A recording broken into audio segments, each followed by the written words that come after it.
Transcription number 156, speed 100 words per minute. Start. Mr. Chairman, sir, labor is normally divided into two large categories. One is called organized and the other is called unorganized. But I do think that there are two other categories, but one is not sure whether they would fall under either of these two. One of them is bonded labor and the other is child labor. My honorable friend mentioned very categorically the problem of child labor and that the law that children below 14 years should not work has become irrelevant, especially in match industry which flourishes in my state, in Sivakasi and in BD industry, because the children have become wage earners who contribute to the overall income of the family, and parents do feel that banning them from employment is not fair. But what is unfortunate is that even though the law does exist on record, but when it comes to children and their employment and their future, the state seems to hesitate to facilitate. I have found that many a time inspections have taken place and inspectors have come back and given reports that there are no children below 14 working, when it is obvious that more than 80% of those who are working in certain industries happen to be below 14 years, because it is understood between the parents and the employer and the inspector that it is in everybody's interest that such a report be given. It has almost become irrelevant from the point of view of the child. I wonder whether you could take up these two arenas with utmost seriousness, the first being child labor and the second being bonded labor. I have noticed from your report the figure that you have presented that only 3,000 bonded labor have been rehabilitated. Have we really done substantial amount of work in respect of bonded labor? A lot of publicity has taken place. The Doordarshan has been used very effectively, but when it really comes down to grassroots results, one is shaken to see the figures being almost insignificant. I think substantial concentration is required in these two arenas. I know there is a lot of contempt in the minds of many in this house for the organized labor. There may not be so much from this side, but from the other side, I can see many members of this house look upon organized laborers as high-wage island members. In other words, many of them think that all our organized laborers are in high-wage islands. I think it is very unfair criticism. It is true that there is a section of organized labor who get reasonable wages now.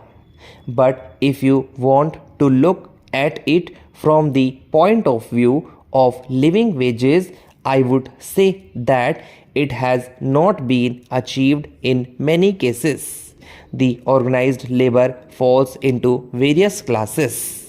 I think the labor minister should catch on to what really the organized labor is. You have organized labor in large scale industries and medium scale industries, you have organized labor in service sector and governmental sector, and you have organized labor in small scale industries also.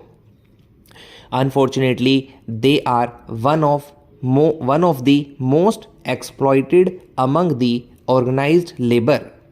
Many of the small scale industries organized labor get even lesser than the minimum wage announced in that state, and there the inspector who is involved under the Factories Act is openly in collusion with many of these so-called small industries.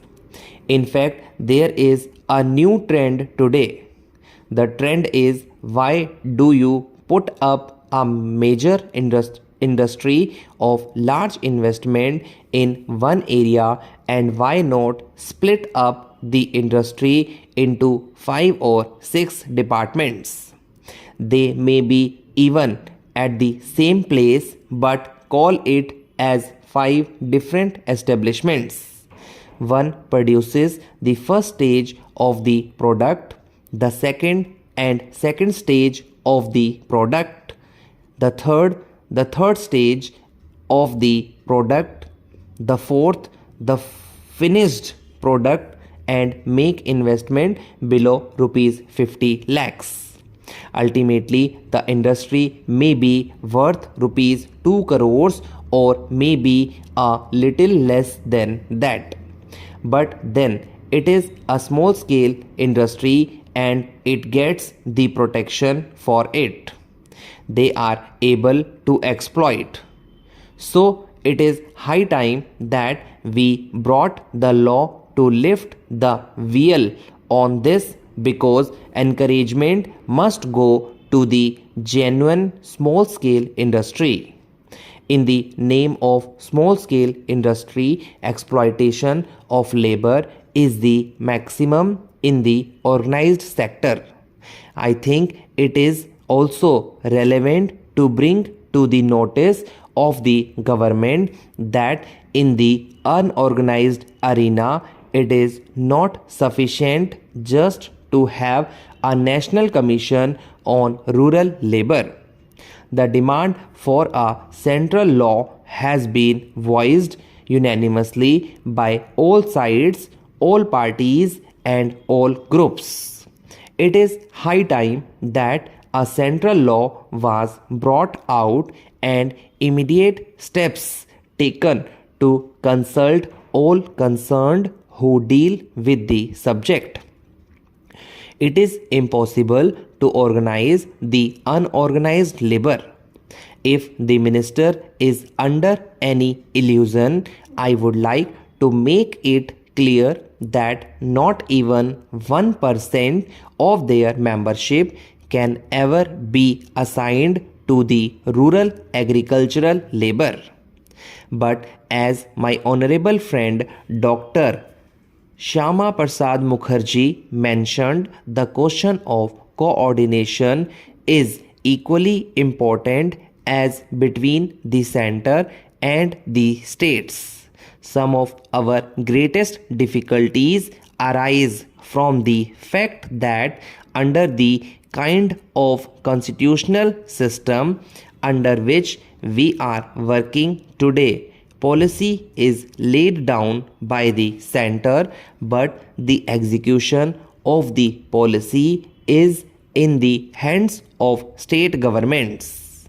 If there is not enough coordination, if there is not sufficient attempt on the part of the two agencies of government to get together and work out their problems jointly, we shall not be able to make the progress that we all desire.